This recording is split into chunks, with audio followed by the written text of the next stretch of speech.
मैं लड़ जाना है लहू में एक चिंगारी, जिद से जुनू तक है जाना, हर कतरा बोल रहा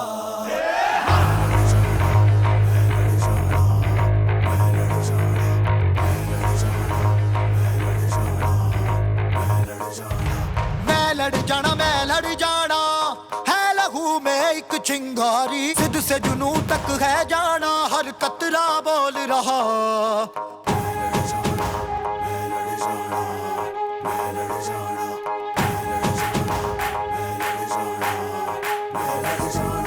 मैं लड़ जाना है लहू में एक चिंगारी, जिद से जुनू तक है जाना, हर कतरा बोल रहा।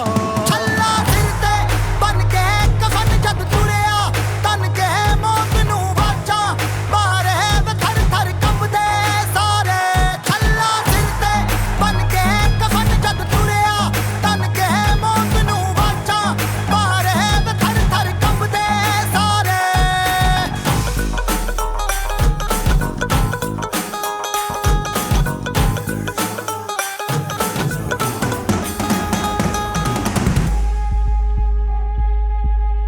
हम तो बटमालों में अखरोट का बिजनेस करते हैं। पूरे हमले में कौन कौन शामिल था? मुझे नाम चाहिए। ये दिल की मशाले जोश से जला के, जलती लपटों को हमने हाथों में है थाम लिया।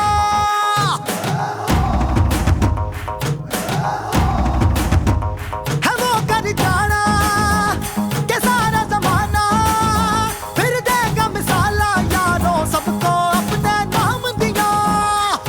ओ मैं लड़ जाना है लहू में एक चिंगारी, जिद से जुनू तक है जाना, हर कतरा बोल रहा।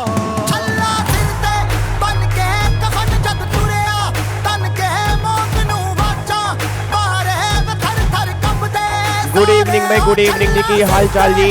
वधिया हो सारे? तंदुरुस्त हो? फैमिली वधिया एकदम? चलो बहुत वधिया ही होना चाहिए।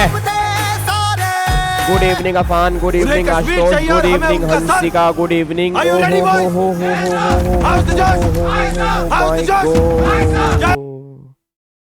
आज तो अमीर साहब भी आए हैं, सलमान साहब तो आ ही रहे हैं, बिश्नोई साहब भी आ रहे हैं। बचा कौन? मतलब मैं इतना फेमस हूँ, मेरे को नहीं पता था यार। मतलब आमिर साहब, सलमान भाई साहब, लॉरेंस बिश्नोई, मतलब यार मैं तो भाई साहब जग में फेमस हूँ पूरे। क्या बात है यार, जबरदस्त, बहुत बढ़िया। सर आप कैसे हो सर? आमिर साहब मैं बहुत बढ़िया हूँ यार, आप सुनाओ यार, आपकी कोई मूवी नहीं आ रही यार आजकल यार? एकदम मस्त मौज बहार, अमन बहुत बढ़िया। अग्रवाल साहब गुड इवनिंग मेरे बच्चे, गुड इवनिंग। चिराग गुड इवनिंग मेरे बच्चे, गुड इवनिंग। चलो अब मेरे को बताओ, लास्ट क्लास के अंदर मैंने आपको होमवर्क दिया था। हाँ जी, लास्ट क्लास में कुछ होमवर्क दिया था मैंने। कल वाली क्लास में, जो कल हमारी क्लास हुई थी एग्जाम ओरिएंटेड बैच की, उसमें कल आपको मैंने होमवर्क दिया था। किया नहीं किया? और बहुत कम बच्चों ने किया, मतलब कमेंट ही बहुत कम थे। अब मुझे नहीं पता कि आपने क्यों नहीं किया। और मैंने कसम भी चढ़ाई थी, बच्चा कह रहा है कसम की ऐसे की तैसे, हनुमान के पैर में अंगूठी, सारी कसमें झूठी। सर वो ऐसे बचपन में कसम उतारते थे ना, ऐसे ऐसे करके हमने एक दूसरे की कसम उतार दी थी, बात खत्म, कसम हमें लगी नहीं जी। मतलब मैंने ये कहा था कि जितने बच्चे भी लाइव बैठे हैं कम से कम वो तो कमेंट करेंगे ही करेंगे। इतने नालायक बच्चे, उन्होंने भी कमेंट नहीं किया, बाकी तो छोड़ ही दो जी। खान साहब बहुत बढ़िया। सलमान खान साहब बहुत बढ़िया। आमिर साहब भी आ गए। बस एक बार फटाफट से SRK को बुला लो, SRK को बुला लो, और फिर अपना तीनों खान की जोड़ी मेरी क्लास देखेगी। और आपने टेक्स्ट पढ़ना है, ठीक है ना? आपने टेक्स्ट बिल्कुल पढ़ना है, और बिश्नोई से आपने डरना नहीं है बिल्कुल, मैं बीच के अंदर बैठा हूँ जी, ठीक है जी। सर May 25 के लिए क्लास कब स्टार्ट है? लो अभी May 24 और November 24 तो होने दो नालायक। चलो जी आओ जी, एक बार फटाफट से आओ। अफान ने किया बिल्कुल जी, अफान ने बिल्कुल किया। अफान ने मुझे होमवर्क भी भेजा है। एक बार पहले ऐसा करते हैं, पहले होमवर्क चेक कर लेते हैं, ठीक है जी। एक बार पहले फटाफट से होमवर्क चेक कर लेते हैं, फिर आज हम चैप्टर नंबर 1 अपना पूरा कंप्लीट कर लेंगे, ठीक है ना?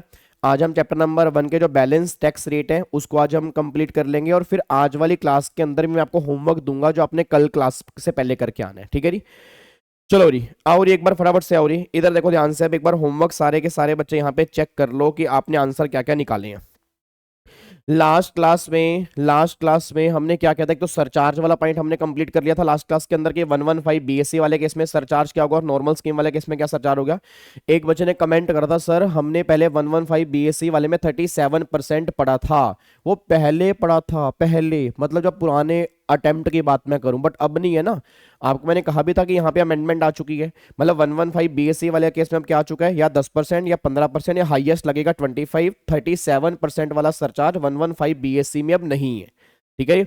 और अगर मैं बात करूंगा ऑप्शनल स्कीम की तो वहां 10 भी है, 15 भी है, 25 भी है, 37 भी है, वहां 37% वाला है, बट 115 बीएससी में 37% वाला नहीं है। अब 2 करोड़ के बाद सीधा 25% सरचार्ज है, बस ये पर ध्यान दो। ठीक है जी। फिर हम यहाँ पे रिबेट की बात की थी। अब अगर बात करूंगा रिबेट की, तो रिबेट वाले केस के अंदर मैंने कहा था कि आपको 115 बीएससी की बात करूंगा, उसमें 3 कंडीशन है। पहली कंडीशन आप इंडिविजुअल हो, इंडिया के रेजिडेंट हो, इनकम 7 लाख रुपए तक हो, तो आपको रिबेट कितनी मिलेगी, जो भी आपका टैक्स बनेगा या तो वो या फिर 25,000 में विच एवर इज लेस, आपको उतने की रिबेट मिलेगी। ये बातें हमने वहां पे कंप्लीट की थी। फिर मैंने कहा था कि अगर आपकी इनकम 7 लाख से ऊपर है तो भी आपको रिबेट मिल सकती है। उसके 3 स्टेप्स आपको मैंने बताया थे। स्टेप नंबर 1 के अंदर मैंने कहा था कि जितनी इनकम 7 लाख से ऊपर है पहले वो निकाल लो, फिर जो भी तुम्हें इनकम दिया 7 लाख से ऊपर वाली उस पर टैक्स निकाल लो, फिर अगर टैक्स इनकम से ज्यादा है तो रिबेट मिलेगी, अगर ज्यादा नहीं है तो आपको 7 लाख से ऊपर वाली इनकम पर रिबेट नहीं मिलेगी। बट अगर आपने ऑप्शनल स्कीम ली है उस केस के अंदर मैंने कहा था कि अगर इंडिविजुअल हो, रेजिडेंट हो, इनकम 5 लाख रुपए तक है तो आपको रिबेट मिलेगी। कितनी रिबेट मिलेगी, 100% ऑफ टैक्स और 12,500 विच एवर इज लेस, उतने की रिबेट मिलेगी। बट अगर इनकम 5 लाख से ऊपर होगी उस केस में कोई भी रिबेट एप्लीकेबल नहीं होगी। ये बातें हमने वहां पे कंप्लीट की थी, बस ये पर ध्यान दो, इसमें कोई दिक्कत वाली बात तो नहीं है। अब यहाँ पे एक बार चेक करना, जो आपको मैंने लास्ट क्लास में होमवर्क दिए थे 4 क्वेश्चन थे, एक बार चारों के आंसर फटाफट से चेक करते हैं जी। ये लो, एक तो क्वेश्चन नंबर 1 आपके सामने आपकी स्क्रीन पर ये रहा जी। बिजनेस की इनकम 60 लाख है, लॉन्ग टर्म कैपिटल गेन 112 है और कैजुअल इनकम जो है वो 1.5 करोड़ रुपए की दी है। तो आपका इसका फाइनल आंसर जो है वो निकल के आएगा 947400। ये इसका आंसर निकल के आएगा। एक बार चेक कर लो सारे के सारे बच्चे, क्या आपका आंसर ये वाला निकल के आ रहा है? क्या आपका आंसर ये वाला निकल के आ रहा है? सर क्या ये बैच फ्रेशर के लिए नहीं है? देखो अगर आप पहली बार पढ़ रहे हो तो ऑब्वियस ही बात है कोई भी रिवीजन क्लास पहली बार के लिए नहीं होती, क्योंकि रिवीजन क्लास का मतलब होता है रिवीजन। भाई यहाँ पे हमने 300 घंटे 250 घंटे का टेक्स्ट पढ़ा, अब उसको हमें कम से कम 70-80 घंटे में अगर रिवाइज करना है तो वो तभी समझ में आएगा एक बार अगर आपने पहले पढ़ा है। पहले कब पढ़ा है मैटर वो नहीं करता, बट अगर थोड़ा बहुत आपने पहले पढ़ा हुआ है तो आपको जरूर समझ में आएगा, इतना मेरा आपसे बात है। ठीक है जी।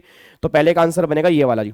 अब एक बार चेक कर लो ये आंसर निकला कैसे है। देखो जी 60 लाख की इनकम के ऊपर 115 बीएससी वाले पहले स्लैब रेट लगेंगे। अभी आपको 15 लाख रुपए का टैक्स आएगा। अब ये 15 लाख रुपए कैसे आया? 60 लाख रुपए की इनकम है तो 15 लाख से ऊपर कितनी है? 45 लाख। तो 45 लाख का 30% ये टैक्स आ गया, फिर बची 15 लाख और 15 लाख तक हमारा टैक्स बनेगा 1.5 लाख अगर आपने निकाला हो तो 45 लाख का 30% अगर आप निकालोगे 13.5 लाख रुपए आएगा, प्लस में 1.5 लाख, तो यहाँ पे 15 लाख रुपए टैक्स निकल के आ गया अगर मेरी इनकम 60 लाख है। फिर लॉन्ग टर्म गेन 112 20% टैक्स लगेगा, 14 लाख का टैक्स ये निकल के आ गया। फिर यहाँ पे 1.5 करोड़ रुपए की इनकम है, 1,50,000 इसका 30% तो 45 लाख रुपए का टैक्स ये निकल के आ गया। अगर मैं इनको जोड़ूंगा तो 74 लाख का टैक्स मेरा निकल के आ गया। अब इस पे लगाना है सरचार्ज। अब गवर्नमेंट ये बात कहते हैं कि इनकम जो है ना, इनकम जो है अगर आप चेक करोगे इनकम यहाँ पे 2 करोड़ से ज्यादा है। अब अगर इनकम 2 करोड़ से ज्यादा है तो इनकम आ रही है 2 करोड़ 80 लाख रुपए। अब अगर इनकम 2 करोड़ से ऊपर है तो 25% सरचार्ज लगना चाहिए, बट मैंने कहा था स्पेशल इनकम के टैक्स पर हाईएस्ट लगेगा 15। अब सरचार्ज के लिए स्पेशल इनकम कौन सी निकल के आती है? ये वाली इनकम जो है वो सरचार्ज के लिए स्पेशल इनकम है, तो इस इनकम के टैक्स पे हाईएस्ट कितना लगा दोगे? 15%। अब जो आपकी अदर इनकम बचेगी, अदर इनकम कौन सी है? एक तो ये वाली अदर इनकम है और एक ये वाली अदर इनकम है। इन दोनों को कंबाइन करूंगा तो कितना हो गया? 2 करोड़ 10 लाख। अब अगर अदर इनकम 2 करोड़ से ज्यादा है तो उसके टैक्स पर लगेगा 25% सरचार्ज। तो इन दोनों का टैक्स अगर मैं जोड़ दूंगा तो कितना आएगा? 60 लाख, उस पर 25% सरचार्ज, ये आ गया सरचार्ज। ठीक है जी। फिर ये टैक्स हो गया और इसमें ये सरचार्ज अगर मैं जोड़ दूंगा तो 91,10,000, इसमें 4% सेस जोड़ दूंगा तो फाइनल आंसर जो है वो ये वाला निकल के आ रहा है। बस ये पर ध्यान दो, इसमें कोई दिक्कत वाली बात तो नहीं है? पक्का पक्का? क्या इसको मैं लॉक कर सकता हूं? तो सिंपल सी बात क्या निकल के आ रही है, पहले हम निकालेंगे टैक्स, इसमें हम जोड़ देंगे सरचार्ज, फिर टैक्स प्लस में सरचार्ज, फिर यहाँ पे 4% सेस हम ऐड कर देंगे, फाइनल टैक्स आपका ये वाला निकल के आएगा। बस ये पर ध्यान दो। डन है? कोई दिक्कत तो नहीं है? सर जीएसटी कब से स्टार्ट करेंगे? इनकम टैक्स के बाद हम जीएसटी स्टार्ट कर देंगे। अप्रोक्सीमेट 15 मार्च तक हमारा इनकम टैक्स चलेगा और फिर 15 मार्च के बाद जो भी हमारी ऑलमोस्ट क्लास होंगी वो सारी की सारी जीएसटी की होंगी। ठीक है जी। चलो अब अगले पॉइंट पर आओ जी। अगला पॉइंट क्या निकल के आ रहा है? क्वेश्चन नंबर 2 में इसका आंसर बनेगा, क्वेश्चन नंबर 2 का आंसर बनेगा नील। अब कई सारे बच्चों का ना ये आंसर गलत था जी। अब यहां पर भी आपने 115 BSc यूज करना है, पहली बात तो ये है। अब ये नील आंसर कैसे आएगा? देखो री, बिजनेस की इनकम 2 लाख रुपए है, इसका टैक्स बनेगा नील। अब सारे बच्चे बोल दो आपकी 1 लाख रुपए की एग्जम्पशन लिमिट बैलेंस बची है। एक बार मैं दोबारा बोलूंगा, यहाँ पे 2 लाख रुपए की बिजनेस की इनकम है, तो ये वाली इनकम नॉर्मल इनकम है, ये वाली इनकम स्पेशल इनकम है, ये वाली इनकम स्पेशल इनकम है। इस पे क्या रेट यूज होंगे? स्लैब रेट यूज होंगे। अब 3 लाख रुपए तक की मेरी इनकम एग्जम्प्ट है। अब अगर 3 लाख तक की इनकम एग्जम्प्ट है तो 1 लाख रुपए की मेरी लिमिट बची हुई है। अब वो 1 लाख रुपए की लिमिट मैं यहाँ भी यूज कर सकता हूँ और यहाँ भी यूज कर सकता हूँ। एक बात को सोच के बताना, भी इस 2 लाख में से 1 लाख तो वैसे एग्जम्प्ट है, 1 लाख तो वैसे एग्जम्प्ट है। अब 1 लाख माइनस करूंगा तो बैलेंस बचेगा 1 लाख। अब सुनो ध्यान से, मैं कहना क्या चाह रहा हूं, 1 लाख मेरा यहां बचेगा, 1 लाख मेरा यहां बचेगा। अब प्रॉब्लम ये निकल के आ रही है कि अगर मैं 1 लाख रुपए ये खत्म कर देता हूं तो इसका जब मैं 10% टैक्स निकालूंगा तो 10,000 आंसर आएगा। इसमें कोई भी रिबेट हम माइनस नहीं कर पाएंगे। अब इसमें से रिबेट माइनस नहीं होगी तो टैक्स मेरे को देना पड़ेगा, तो आंसर निकलेगा 10,400। बट अगर मैं 1 लाख रुपए यहां पे यूज कर लेता हूं जी, अगर मैं 1 लाख रुपए यहां यूज कर लूंगा तो यहां पर टैक्स कितना बनेगा? नील, क्योंकि long term capital gain 112A की इनकम 0 हो जाएगी और उस पर टैक्स बनेगा नील। यहां पे नील बन गया। फिर मेरा 1 लाख रुपए बच गया, 15% 15,000 पे, और आप सब जानते हो 25,000 पे तक की रिबेट मिल जाती है अगर आपने 115 BSc ली है। तो 15,000 पे जो भी टैक्स बनेगा 15 की रिबेट मिल जाएगी, टैक्स बनेगा नील। तो यहाँ पे रिबेट हम माइनस कर देंगे 15,000 रुपए की, फाइनल टैक्स बनेगा नील बनेगा। बस ये पर ध्यान दो। और ये अफान का गलत है। अफान, तुम क्या कह रहे थे मेरे बच्चे? अफान कह रहा था मैंने ना सर कई बच्चों के ना कमेंट देखे हैं, हाँ उसमें उन्होंने गलत किया हुआ है, और अफान का ही गलत था, नालायक। इधर देखो ध्यान से, इसका आंसर नील ही बनेगा जी, ठीक है जी। इसका आंसर जो बनेगा वो नील ही बनेगा, ये बात ध्यान देना। इसका आंसर नील निकल के आएगा, बस ये बात ध्यान दो जी। अब नील कैसे आया वो आपके सामने है, कोई दिक्कत वाली बात तो नहीं है। एक बार मैं दोबारा बोल देता हूँ, यहाँ पे 2 लाख रुपए की है, स्लैब रेट है, 1 लाख की लिमिट मेरी बची है। अब इसमें 2 लाख में से 1 लाख तो वैसे एग्जाम्प्ट है, फिर बचा 1 लाख। अब 1 लाख यहाँ पर है, 1 लाख यहाँ पर है, तो गवर्नमेंट ने कहा कहीं पर भी यूज कर लो। अब अगर मैं यहाँ यूज करूंगा तो इसमें से रिबेट नहीं मुझे मिलती, तो बेटर ये है कि मैं यहाँ पे यूज कर लेता हूँ, ताकि जो ये मेरी इनकम बचेगी इसमें से आप टैक्स निकालोगे, उसमें से रिबेट माइनस हो जाएगी, फाइनल टैक्स आपका नील बन जाएगा। बस ये पर ध्यान दो। क्या अफान मेरी बात समझ में आ रही है? अफान, तुमने मुझे अभी मैसेज किया था, सर एक बात बताऊं, किसी को मत बताना, कमेंट में सारे बच्चों ने आंसर गलत किया है। मैं चाहता तो तुम्हें कमेंट भी करके बता सकता था अफान तुम्हारा गलत है। मैंने कहा चलो भरी महफिल के अंदर अफान को बताऊंगा कि उसका आंसर गलत है। ठीक है जी, चलो अब अगले पॉइंट पर आओ जी। अब एक बार चेक करो क्वेश्चन नंबर 3। अब यहाँ पे चेक करो क्वेश्चन नंबर 3 में आंसर निकल के आ रहा है 29120। ये आंसर आपका निकल के आ रहा है 29120। अब ये 29120 कैसे निकल के आ रहा है जी? यहाँ पे 4 लाख रुपए की इनकम है, हाउस प्रॉपर्टी की इनकम जो है वो 3,30,000 रुपए की इनकम है, ठीक है। अब यहाँ पे 7,30,000 रुपए की इनकम निकल के आ रही है। अब बहुत ध्यान सुना, इनकम 7,30,000 रुपए है तो 7 लाख से ज्यादा है, तो अगर इनकम 7 लाख से ज्यादा है उस केस में हम यहाँ पर रिबेट भी माइनस कर सकते हैं, वो डिपेंड करता है कि रिबेट मिलेगी या नहीं मिलेगी। स्टेप नंबर 1, 7 लाख से ऊपर कितनी इनकम है? 30,000 रुपए, तो पहली इनकम होगी 30,000 रुपए, कोई दिक्कत वाली बात तो नहीं है। उसके बाद फिर 7,30,000 रुपए टैक्स निकालोगे स्लैब रेट से, तो कितना आएगा? 28,000 रुपए का टैक्स आएगा जी। एक बार चेक करना, 7,30,000 रुपए 28,000 रुपए का टैक्स आएगा। कैसे?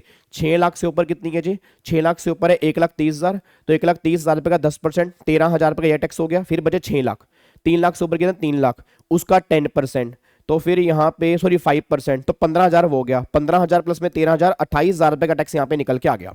अब मेरा पूरी क्लास से क्वेश्चन है, हेलो भाई साहब इधर देखो, मेरा पूरी क्लास से क्वेश्चन है 28,000 रुपए का टैक्स आ गया, तो आपका टैक्स है 28,000 रुपए, इनकम है 30,000 रुपए, तो टैक्स आपका ज्यादा नहीं है इनकम से। मैंने कहा था यहाँ पे रिबेट तब मिलेगी अगर स्टेप नंबर 2 स्टेप नंबर 1 से ज्यादा होगा तो रिबेट मिलेगी। यहाँ पे इनकम कितनी बड़ी है? 30,000 रुपए, टैक्स कितना बड़ा? 28,000 रुपए, उस केस में कोई भी रिबेट नहीं है। तो अगर कोई भी रिबेट नहीं है तो जो भी टैक्स तुम्हारा बनेगा 28,000 रुपए, उसमें 4% सेस जोड़ दोगे तो फाइनल आंसर आएगा 29,120 रुपए। ये इसका आंसर निकल के आएगा। हाँ, ये उसका आंसर निकल के आएगा। बताओ कोई दिक्कत कोई परेशानी है तो बता दो। डन है जी, कोई दिक्कत वाली बात तो नहीं है? पक्का पक्का, क्या इसको लॉक कर सकते हैं? तो इस केस में कोई भी रिबेट एप्लीकेबल नहीं होगी, बस ये बात ध्यान दो। क्या इसको पैक कर सकता हूं? चलो बहुत बढ़िया जी। अब अगले पॉइंट पर आओ जी, क्वेश्चन नंबर 4 पे आओ, लास्ट क्वेश्चन। अब क्वेश्चन नंबर 4 का आंसर बनेगा 49,400 रुपए, ये इसका आंसर आएगा 49,400। अब ये टैक्स कैसे निकल के आएगा जी, एक बार चेक करते हैं। बिजनेस की इनकम 2 लाख रुपए, कैजुअल इनकम 2 लाख रुपए, long term capital gain 112 1 lakh रुपए निकल के आ रहा है, और यहाँ पे इसने ऑप्शनल स्कीम फॉलो की है। अब बिजनेस की इनकम 2 लाख रुपए है, सारे बच्चे बोलते हैं ना बिजनेस की इनकम 2 लाख रुपए है, तो वैसे इनकम 2.5 लाख तक एग्जाम्प्ट होती है, तो 50,000 रुपए की मेरी लिमिट बच गई और यहाँ पर टैक्स आ गया नील। अब प्रॉब्लम क्या निकल के आ रही है, लॉन्ग टर्म गेन 112 1 लाख रुपए, ये तो वैसे ही सारा एग्जाम्प्ट है भाई, ये 1 लाख रुपए तो वैसे एग्जाम्प्ट है, इसको तो हटा ही दो। और 50,000 रुपए की बची हुई लिमिट हम कैजुअल इनकम में यूज नहीं कर सकते। याद करो, कैजुअल इनकम में बैलेंस एग्जम्पशन लिमिट कभी भी यूज नहीं होती, कैजुअल इनकम में से बैलेंस एग्जम्पशन लिमिट कभी भी यूज नहीं करते। तो ये 2 लाख रुपए, इसका 60,000 रुपए का टैक्स आ गया। अब अगर 60,000 रुपए टैक्स है, इसमें से रिबेट मिल जाती है, क्योंकि इनकम 5 लाख तक है तो रिबेट मिलेगी, 12,500 की रिबेट मिल जाएगी, 47,500 प्लस में 4% सेस, तो फाइनल आंसर बनेगा 49,400 रुपए, ये आंसर निकल के आएगा जी। अब मुझे बताओ कोई दिक्कत तो नहीं है, प्रैक्टिस हो रही है साथ साथ, पक्का पक्का ना, मतलब अब चैप्टर नंबर 1 के इन कॉन्सेप्ट में कोई भी दिक्कत नहीं होनी चाहिए, बस ये पर ध्यान दो। हमने सारे कॉन्सेप्ट अच्छे ढंग से रिवाइज कर लिए, उसके कुछ क्वेश्चन भी आपने प्रैक्टिस कर लिए, कुछ मैं आज आपको और होमवर्क दूंगा जो आपने कल वाली क्लास से पहले करके आने हैं, उसके आंसर भी आपने कमेंट बॉक्स में लिख के आने हैं, बस ये पर ध्यान दो। क्या इसको पैक कर सकता हूं जी? अब अगर यहां तक किसी को भी कोई डाउट है ना, प्लीज मुझसे पूछ लो जी। देखो मैं आपको बार बार कह रहा हूं, उसको लास्ट रिवीजन मान के चलो मेरी तरफ से, मतलब मेरी तरफ से ये लास्ट रिवीजन मान के चलो, तो इसलिए कोई भी डाउट है ना तुरंत मुझसे पूछ लो कि सर इस पॉइंट में डाउट आ रहा है। वैभव, खुशबू, शिखा, चिराग, कोई भी डाउट, कोई दिक्कत, कोई परेशानी, कुछ भी हो, कोई किसी बच्चे को भी प्लीज आप मुझसे पूछ सकते हो जी। डन है? क्या इसको लॉक कर सकता हूं जी? पक्का पक्का? चलो इधर सुनो ध्यान से, मैं कहना क्या चाह रहा हूं जी। अब एक बार बैलेंस आ जाओ जी। अब यहां पे चेक करते हैं हमारा क्या क्या चैप्टर नंबर 1 के अंदर बैलेंस बचा है। आ जाओ। नहीं नहीं यार, टाइमिंग चेंज नहीं हो गया यार, एक्चुअली क्या कि हमारे घर में तबीयत खराब हो रही है, तो मेरे को डॉक्टर के पास लेके जाना है, तो इसलिए ना मेरे को क्लास जल्दी लेनी पड़ रही है, और मेरा मन नहीं करता क्लास मिस करने का। मैं कहता हूँ मिस करने से बढ़िया मैं क्लास ले लूँ, आप रात को 9 बजे भी रिकॉर्डिंग देख लोगे, तो बस मेरे को यह है कि छुट्टी नहीं होनी चाहिए किसी भी दिन, ठीक है ना। वैसे तो टाइमिंग हमारा 9 बजे ही है, ठीक है, बट प्रॉब्लम क्या होती है, कई बार 9 बजे टाइमिंग थोड़ा सा घर वालों को भी कि हाँ भाई ये तबीयत खराब है भाई साहब, डॉक्टर के आप ही लेके जाओगे, तो मेरे को होता है यार चलो कोई बात नहीं, बट आपकी क्लास किसी टाइम पर भी वैसे 9 बजे ही होगी, बट अगर बाई चांस 9 बजे नहीं होती तो सारे बच्चे टेलीग्राम चैनल पे आप जुड़े हुए हो, मैं टेलीग्राम चैनल पे डिटेल डाल देता हूँ, तो कोशिश तो करूंगा वैसे 9 बजे ही होनी है, और 9 बजे की ही टाइमिंग है, क्योंकि मेरा आगे रेगुलर बैच स्टार्ट होगा, तो दिन में तो रेगुलर बैच ही चलेगा, फिर तो मेरे को 9 बजे टाइमिंग मिलेगा, ठीक है ना। बट अभी 1-2 दिन मेरे को यह था कि मैं दिन में ले लूँ, ताकि रात को 9 बजे अगर आपको रिकॉर्डिंग देखनी है तो आप रात को 9 बजे भी देख सकते हो जी, ठीक है ना। बस मेरे को मिस नहीं करना, बस ये बात ध्यान दो। सर पीजीपी के टैक्स की लिमिट 3 लाख है, प्लीज एक बार समझा दो। नहीं नहीं नहीं नहीं नहीं नहीं विपाशा, 3 लाख नहीं है, 3 लाख तो नॉर्मल स्लैब रेट है ना हमारे, 3 लाख रुपए तक की तो नॉर्मल इनकम एग्जम्प्ट है, और बिजनेस की इनकम मेरी नॉर्मल इनकम है, तो इसलिए वहां पर 3 लाख रुपए की लिमिट में बोल रहा हूँ। बिजनेस में 3 लाख रुपए की कोई लिमिट नहीं है, वो तो गवर्नमेंट कहती नहीं कि तुम्हारी टोटल इनकम 3 लाख तक है तो टैक्स नील है। अब टोटल इनकम मतलब नॉर्मल इनकम, क्योंकि स्पेशल इनकम में तो स्पेशल रेट है ना, तो उस अकॉर्डिंग मैं 3 लाख रुपए की बात कर रहा हूँ, ठीक है जी, कोई दिक्कत तो नहीं है। गुड न्यूज, अबे नालायक, गुड न्यूज, इधर देखो ध्यान से, गुड न्यूज, पेपर है तुम्हारे में 24 में, सर गुड न्यूज तो नहीं है कोई, मेरी दादी जी की तबीयत खराब है नालायक। इधर देखो ध्यान से, मतलब तुम्हें पहले किसकी तबीयत खराब है, क्यों खराब है, कैसे हुई, कब हुई, कितने बजे हुई, जब तक आप हमें नहीं बताएंगे हम क्लास चलने ही नहीं देंगे। ऐसे नालायक बच्चे मेरे सामने बैठे हैं। इधर देखो ध्यान से रही। अब एक बात मेरे को सोच के बताओ रही, अब ये वाला सरचार्ज वाला पॉइंट हम कर चुके थे री, ये 115 बीएससी वाला भी कम कर चुके थे, और ये वाला पॉइंट भी हम कंप्लीट कर चुके थे। अब अगले पॉइंट पर आओ, अगला पॉइंट क्या निकल के आ रहा है। अगला पॉइंट है पार्टनरशिप फर्म, एलएलपी और लोकल अथॉरिटी वाले केस में टैक्स रेट क्या होंगे जी। सर 112A में स्लैब रेट के बैलेंस यूज नहीं कर सकते ना? कर सकते हैं, क्यों नहीं कर सकते भाई साहब। 112A के टैक्स में से सिर्फ रिबेट नहीं मिलती, बैलेंस एग्जम्पशन लिमिट तुम 112A में से भी यूज कर सकते हो, कोई दिक्कत वाली बात नहीं है, ठीक है जी। चलो आओ री फटाफट से, आओ री, इधर देखो ध्यान से, मैं कहना क्या चाह रहा हूं। अब अगला पॉइंट क्या निकल के आ रहा है कि पार्टनरशिप फर्म, एलएलपी और लोकल अथॉरिटी वाले केस में क्या ट्रीटमेंट होगा। अब यहाँ पे चेक करो, पहली बात तो अगर मान लो कोई पार्टनरशिप फर्म वाला क्वेश्चन बन गया, एलएलपी है या लोकल अथॉरिटी है, तो गवर्नमेंट कह रही जितनी भी आपकी इनकम दी होगी सारी की सारी इनकम पर 30% फ्लैट टैक्स लगेगा। इस केस में कोई 2.5 लाख रुपए की, कोई 3 लाख रुपए की, कोई 5 लाख रुपए की एग्जम्पशन लिमिट नहीं है।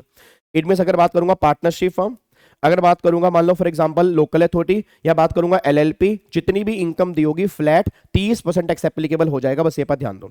उसके बाद अगर मेरे वही कैपिटल गेन है 112 हो गया, 112A हो गया, 111, मतलब जो भी आपकी स्पेशल इनकम होगी उस पर स्पेशल रेट एप्लीकेबल होंगे, उस पर नॉर्मल रेट एप्लीकेबल नहीं होंगे, बस ये पर ध्यान दो। फिर बात हो रही है सरचार्ज की। अब इस केस में सरचार्ज क्या है, अगर इनकम 1 करोड़ तक है सरचार्ज आपका नील लगेगा। अगर इनकम 1 करोड़ से ऊपर होगी इस केस में 12% सरचार्ज एप्लीकेबल होगा, बस ये पर ध्यान दो। मैं दोबारा बोलूंगा, जो हमने ऊपर सरचार्ज पढ़े वो वाले सरचार्ज इस केस में एप्लीकेबल नहीं है। इट मींस अगर इनकम 1 करोड़ तक है सरचार्ज बनेगा नील, अगर इनकम 1 करोड़ से ऊपर है तो 12% सरचार्ज इस वाले केस में एप्लीकेबल होगा, बस ये पर ध्यान दो। अब एक बच्चा ये बात कहता है, सर एक बात मेरे को बताओ, अगर मान लो इनकम मेरी पार्टनरशिप फर्म की 1 करोड़ से ऊपर है तो क्या उस केस में एमआर की बातें होंगी? बिल्कुल होंगी। मान लो पार्टनरशिप फर्म है, उसकी इनकम 1 करोड़ 1 लाख रुपए है, तो अब क्या कंपैरिजन किससे करोगे? 1 करोड़ से। तो अब क्या करोगे? 1 करोड़ 1 लाख पे टैक्स निकालोगे, प्लस में उसमें सरचार्ज जोड़ दोगे, ये टैक्स प्लस सरचार्ज आ गया। फिर इमेजिन करोगे अगर इसकी इनकम 1 करोड़ होती तो क्या होता, तो फिर क्या करोगे? 1 करोड़ पे टैक्स निकालोगे। अब 1 करोड़ पे टैक्स और 1 करोड़ 1 लाख पे टैक्स, ये आ गया टैक्स का इंक्रीमेंट। अब ये टैक्स का इंक्रीमेंट है, इनकम इंक्रीमेंट निकाल लो, अगर टैक्स ज्यादा है तो एमआर मिलेगा, नहीं तो एमआर नहीं मिलेगा। सिंपल सी बात, जो आपने इंडिविजुअल वाले केस में की है सेम कॉन्सेप्ट यहां पर भी निकल के आएगा, ठीक है ना। बट नॉर्मली आपके एग्जाम में इसमें से क्वेश्चन नहीं बनता, क्योंकि आपके एग्जाम में मेजरली क्वेश्चन जो बनेगा वो इंडिविजुअल की ही टैक्सेशन का बनेगा, और इस बार के एग्जाम में तो मैं पूरा कंफर्म हूं इंडिविजुअल का ही बनेगा। रीजन क्योंकि बहुत सारी अमेंडमेंट्स इंडिविजुअल वाले केस के अंदर ही आई हैं, तो अगर आपने इंडिविजुअल वाला केस सही ढंग से कर लिया ना तो पार्टनरशिप फर्म में भी इस बार बनने की मुझे उम्मीद नहीं है, ठीक है। बट हाँ मॉड्यूल में तो हमें एक बार देखना पड़ेगा। उसके बाद अगले पॉइंट पर आओ। अगला पॉइंट फिर क्या निकल के आ रहा है? Cooperative society. अब बहुत ध्यान सुनना जी, अब तुम अगर ये डायग्राम पढ़ोगे ना, डायग्राम पढ़ने में थोड़ा टाइम लगेगा। बिना डायग्राम के मुझे एक बार बता दो, याद करो सोसाइटी वाले केस में क्या होता है। सोसाइटी वाले केस में एक तो होती है नॉर्मल स्कीम, एक तो होती है नॉर्मल स्कीम, और फिर दूसरा एक सेक्शन यहां पर मैंने कहा था 115BAD है। फिर मैंने कहा था अभी एक नया सेक्शन इंसर्ट किया 115BAE, जो इस बार की अमेंडमेंट है। मैं कहना क्या चाहूंगा, सोसाइटी वाले केस में एक तो नॉर्मल स्कीम है, एक 115BAD है और एक 115BAE है। अब गवर्नमेंट कहती है नॉर्मल स्कीम तो कोई भी पर्सन ऑप्ट कर सकता है। इट मींस अगर कोई सोसाइटी है वो नॉर्मल स्कीम ऑप्ट कर ले, हमें कोई दिक्कत नहीं है। नॉर्मल स्कीम में क्या होता है, अगर इनकम 10,000 तक होती है तो टैक्स लगेगा 10%। अगर इनकम 10,000 से ऊपर है, 20,000 तक है, तो टैक्स लगेगा 20%। और अगर इनकम 20,000 से भी ज्यादा होगी उस केस में टैक्स एप्लीकेबल होगा 30%। बस ये पर ध्यान दो जी। मतलब नॉर्मल स्कीम वाले केस में क्या होता है जी, नॉर्मल स्कीम वाले केस में देखो इनकम 10,000 तक है, टैक्स आपका 10% है। अगर इनकम 10,000 से ऊपर है, 20,000 तक है, टैक्स आपका 20% है। अगर इनकम 20,000 से ऊपर है उस केस में टैक्स आपका 30% है। ये नॉर्मल टैक्स रेट है। पर अगर कोई सोसाइटी चाहती है कि मुझे ये वाले रेट यूज नहीं करने, मुझे कंसेशनल रेट यूज करने हैं, तो गवर्नमेंट कहती है हमें कोई दिक्कत नहीं है। अगर आप कंसेशनल रेट यूज करोगे तो बहुत सारे बेनिफिट आपको छोड़ने पड़ेंगे। अब अगर बहुत सारे बेनिफिट तुम छोड़ने को तैयार हो तो तुम 115BAD वाला ऑप्शन भी ले सकते हो। अब 115BAD में क्या होता है, 115BAD में आपका रेट लगेगा 22%। 22% में 10% सरचार्ज आपको स्टार्टिंग से ही लगेगा, प्लस में 4% सेस भी है। अब मुझे नहीं पता मेरी क्लास में कितने बच्चे इंटेलिजेंट हैं, बट अगर सिंगल बच्चा भी इंटेलिजेंट होगा, आपको मैंने कहा था 25.168% इफेक्टिव रेट से आपके ऊपर टैक्स लगेगा अगर आपने 115BAD वाला ऑप्शन लिया। मतलब अगर आपने 115BAD वाला ऑप्शन नहीं लिया, नॉर्मल स्कीम ली है, फिर तो टैक्स रेट ही है। बट अगर आपने 115BAD वाला ऑप्शन लिया है तो 22% टैक्स है, 10% सरचार्ज स्टार्टिंग से लगेगा, इन दोनों के बाद 4% सेस लगेगा, 25.168% ये रेट एप्लीकेबल होगा इफेक्टिव सोसाइटी वाले केस में। फिर मैंने कहा था कि यहां पर अभी गवर्नमेंट ने क्या किया, एक सेक्शन नया इंसर्ट किया था, सेक्शन नंबर 115BAE। याद है किसी रेगुलर बैच वाले बच्चों को 115BAE में क्या था? अब यहां पर मैंने कहा था 115BAE बात कहता है कि अगर कोई सोसाइटी है, वो सोसाइटी इंडिया की रेजिडेंट है और वो मैन्युफैक्चरिंग का बिजनेस स्टार्ट कर रही है, और उसने बिजनेस स्टार्ट किया है 1 अप्रैल 2023 या उसके बाद, और उसने बिजनेस अपना कमेंस कर दिया है 31 मार्च 2024 या उससे पहले, तो उस सोसाइटी के हाथ में हम 15% टैक्स एप्लीकेबल कर देंगे, 10% सरचार्ज लगेगा, 4% सेस लगेगा, इफेक्टिव रेट जो बनेगा दैट इज 17.16% लगेगा अगर वो सोसाइटी मैन्युफैक्चरिंग वाले बिजनेस में है। अब मैं तुम्हें इस डायग्राम को दिखाता हूं, अब शायद तुम्हें डायग्राम समझ में आएगा कि ये डायग्राम के थ्रू कहना क्या चाह रहे हैं, क्योंकि अगर अल्टीमेटली आपको डायग्राम समझने हैं तो ये तीनों कॉन्सेप्ट को पहले समझने पड़ेंगे। अब एक बार यहां पे चेक करो, देखो क्या लिखा है। सबसे पहले कह रहे हैं rates of income tax for cooperative society. अब ध्यान से पढ़ना, is cooperative society resident in India and engage in the manufacturing और जनरेशन ऑफ इलेक्ट्रिसिटी। हम पहले बात करते हैं यस की, यस मतलब ये सोसाइटी क्या है, रेजिडेंट है और मैन्युफैक्चरिंग के बिजनेस में है, ठीक है। फिर it is setup and registered owner after 1 अप्रैल 23 और बिजनेस कमेंस कर दिया 31 मार्च 2024 से पहले, यस ठीक है जी। फिर is it option for concessional tax regime 115 BA या उसने 115 बीए लिया है, यस तो फिर क्या होगा 15% टैक्स एप्लीकेबल हो जाएगा विद सरचार्ज और विद सेस, आपका 17.16% इफेक्टिव रेट लग जाएगा। यहां तक क्लियर है? मतलब अगर सारा यस यस चल रहा है तो वो यहां तक पहुंच जाएगा। फिर अगर मान लो कोई भी सोसाइटी इंडिया की रेजिडेंट नहीं है, नो, तो अगर वो सोसाइटी रेजिडेंट ही नहीं है तो 115 BAE मिलेगा ही नहीं। अब अगर वो नो है तो नो वाले केस में क्या होगा जी, क्या उसने 115 BAD लिया, क्योंकि 115 BAD सबके लिए, 115 BAD क्या है, सबके लिए, तो उसने 115 BAD नहीं लिया तो फिर ये नॉर्मल रेट एप्लीकेबल हो जाएंगे। और अगर उसने 115 BAD लिया है तो फिर 22% प्लस में 10% सरचार्ज प्लस में 4% सेस एप्लीकेबल हो जाएगा जी। अब एक बच्चा कहता है सर मान लो वो इंडिया की ना रेजिडेंट है बट वो मैन्युफैक्चरिंग वाला बिजनेस नहीं कर रही। अब सोच के बोला अगर वो मैन्युफैक्चरिंग वाला बिजनेस नहीं कर रही, ठीक है जी, या उसने बिजनेस इस डेट के बीच में स्टार्ट नहीं किया, नो, तो भी क्या होगा, या तो वो 115 BAD में जाएंगे, अगर 115 BAD में नहीं जाएंगे तो फिर नॉर्मल केस में कवर हो जाएंगे जी। उसके बाद अगला देखो री, अब यहां पे मान लो सोसाइटी रेजिडेंट है, वो मैन्युफैक्चरिंग भी इसके बीच में कर रही है, बट वो कहती है कि मुझे 115 BAE नहीं लेना। तो अगर 115 BAE नहीं लेना तो नो वाले केस में क्या होगा, अगेन या तो 115 BAD ले लो, या अगर 115 BAD नहीं लेना तो आप नॉर्मल स्कीम के अंदर आ जाओ। तो सिंपल सी बात मैं कहना क्या चाह रहा हूं, हेलो भाई साहब इधर सुनो ध्यान से, सिंपल सी बात मैं कहना क्या चाह रहा हूं, सिंपल सी बात मैं ये कहना चाह रहा हूं कि अगर आप सोसाइटी हो, नॉर्मल सोसाइटी हो, तो दो ऑप्शन है मेनली, सिर्फ दो ऑप्शन है, या तो नॉर्मल स्कीम या 115 BAD।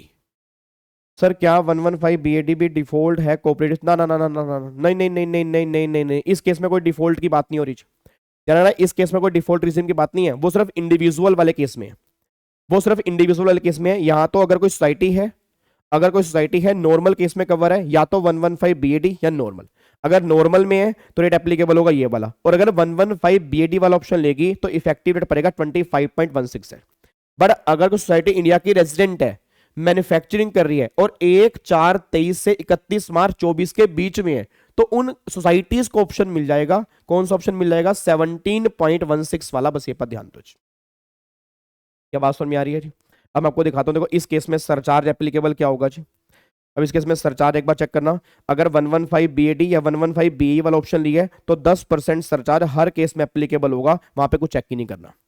और अगर आपने 115 BAD या 115 BAE नहीं लिया, आपने ऑप्ट नहीं किया, तो उस केस में क्या होगा, अगर इनकम 1 करोड़ तक है तो सरचार्ज आपका नील है, अगर इनकम 1 करोड़ से ऊपर है, 10 करोड़ तक है, सरचार्ज 7% है, और अगर इनकम 10 करोड़ से ऊपर होगी उस केस में 12% सरचार्ज एप्लीकेबल होगा। ये रेट आपके सोसाइटी वाले केस में है, अगर सोसाइटी ने नॉर्मल स्कीम ली है, 115 BAD या 115 BAE नहीं लिया। ये बात ध्यान दो। यहां तक बात क्लियर है जी? पक्का पक्का कोई दिक्कत वाली बात तो नहीं है? तो मतलब अगर 115 BAD या 115 BAE की बात होगी तो स्टार्टिंग से 10% सरचार्ज लगेगा ही लगेगा, और अगर 115 BAD या 115 BAE नहीं लिया तो फिर नॉर्मल आपके ये वाले सरचार्ज के रेट एप्लीकेबल हो जाएंगे। बस ये पर ध्यान दो। क्या इसको पैक कर सकते हैं जी? क्या लोग कह रही, लोग कर दूं बकवाक? तो ये सारी की सारी बातें हमारी सोसाइटी वाले केस में निकल के आ रही हैं। इस बार इसमें अमेंडमेंट भी है, तो थोड़ा सा दिमाग में लेके चलना, कई बार MCQs में इसमें क्वेश्चन बन सकता है। बस ये पर ध्यान दो। लोग कर दूं पक्का पक्का? चलो अब फिर अगला पॉइंट क्या निकल के आ रही है, अगला पॉइंट निकल के आ रहा है कंपनी वाले केस में। अब ध्यान से पढ़ना, कंपनी वाले केस में क्या ट्रीटमेंट है। अब कंपनी के दो केस होते हैं, या तो फॉरेन कंपनी होगी या वो कंपनी होगी डोमेस्टिक कंपनी। अब गवर्नमेंट ने कहा देखो जी, अगर कोई कंपनी फॉरेन कंपनी है ना, अगर कोई कंपनी फॉरेन कंपनी है तो रॉयल्टी की इनकम पर टैक्स उसका लगेगा 50%। अगर कोई कंपनी फॉरेन कंपनी है, रॉयल्टी की इनकम कमा रही है, नॉर्मल टैक्स इंप्लीकेशन होगी 50%। बट अगर वो रॉयल्टी को छोड़ के कोई अदर इनकम कमा रही है उस केस में 40% रेट एप्लीकेबल होगा। ये दो रेट फॉरेन कंपनी वाले केस में है। मतलब नॉर्मल केस में 40% है, अगर वो रॉयल्टी की इनकम कमा रही है उस केस के अंदर 50% है। ये दो रेट जो है फॉरेन कंपनी वाले केस में एप्लीकेबल है, बस ये पर ध्यान दो। अब मुद्दा ही निकल के आ रहा है कि अगर कोई कंपनी डोमेस्टिक कंपनी है उस केस में क्या होगा। अब डोमेस्टिक कंपनी वाले केस में भी ना याद करो 3 प्रोविजन हमने क्लास में किए थे। अब मुझे नहीं पता आपको याद है या नहीं है।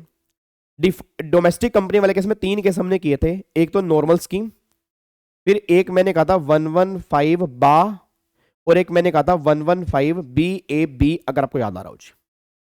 मतलब या तो डोमेस्टिक कंपनी नॉर्मल स्कीम लेगी, या 115 बा वाला ऑप्शन लेगी, या 115 बाब वाला ऑप्शन लेगी। इन तीनों में से किसी भी केस में कवर होगी। अब सबसे पहले बात करते हैं कि अगर कोई डोमेस्टिक कंपनी नॉर्मल केस में कवर है। हेलो भाई साहब, ओए ओए हट। क्या आपको मैंने पहले भी कहा था कि अगर आप इन क्लास को फ्री सोच रहे हो तो मुझे कोई दिक्कत नहीं है, चल तो ये फ्री रही है, बट सर कोई भी चीज फ्री की नहीं होती, उसमें भी अटेंशन चाहिए होती है। ठीक है ना। अब देखो फास्टैग बैच इसको अनाउंस कर दूंगा, लाओ जी 2500 रुपए का फास्टैग बैच है, 2500 रुपए का फास्टैग बैच है। यूट्यूब पे आपके 45 लेक्चर होंगे, 45 लेक्चर लूंगा जी, 50 लेक्चर लूंगा। और फास्टैग बैच भी तुम्हारा इतने घंटे का होगा, 70-80 घंटे से ऊपर फास्टैग बैच भी नहीं होता, और वो तो इतने तो वैसे ही हमारे यूट्यूब पे लग जाने हैं। तो ये फास्टैग से कई गुना अच्छा और फ्री ऑफ कॉस्ट भी है। बट प्रॉब्लम क्या, तुम्हें लग रहा है फ्री है तो हम ध्यान देंगे नहीं इधर जी। इधर देखो ध्यान से नालायक। अब एक बात मेरे को बताओ, अगर मैं बात करता हूं नॉर्मल स्कीम की, अब अगर नॉर्मल स्कीम की बात करूंगा उस केस में क्या होगा जी। तो गवर्नमेंट ये बात कहती है नॉर्मल स्कीम में ना डोमेस्टिक कंपनी के 2 केस होते हैं, या तो वो कंपनी होगी स्मॉल कंपनी होगी, और या वो कंपनी होगी लार्ज कंपनी होगी। अब अगर कोई कंपनी स्मॉल कंपनी, अगर कोई कंपनी लार्ज कंपनी है, वो किस पे डिपेंड करता है कि उस कंपनी की टर्नओवर कितनी है, अगर आपको याद आ रहा हो। अब मुझे नहीं पता आपको याद है या नहीं है, इस केस में टर्नओवर की बात हमने की थी। अब यहां पर मैंने कहा था कि अगर किसी भी डोमेस्टिक कंपनी की टर्नओवर, अब यहां पे सुना अमेंडमेंट आई है, अब यहां पे अमेंडमेंट आई है, अगर किसी भी डोमेस्टिक कंपनी की टर्नओवर प्रीवियस ईयर 21-22 में 400 करोड़ तक है, मतलब मे बी कुछ लोगों ने यहां पर 20-21 पढ़ा होगा, मे बी कुछ लोगों ने यहां पर 20-21 पढ़ा होगा, 20-21 था वो पिछले अटेम्प्ट तक था। मतलब अब गवर्नमेंट ये बात कहना चाह रही है कि अगर प्रीवियस ईयर 21-22 में टर्नओवर तुम्हारी 400 करोड़ तक होगी ना, तो कंपनी पर रेट एप्लीकेबल होगा 25%।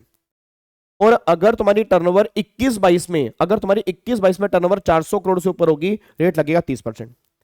अब बच्चा ये बात कह रहा है सर एक बात समझ में नहीं आ रही भाई, जो ये आप टर्नओवर की बात कर रहे हो कि 400 करोड़ तक है, 400 करोड़ से ऊपर है, तो जो आपने रेट बताया 25 या 30, ये किस ईयर में एप्लीकेबल होगा? प्रीवियस ईयर 23-24 में।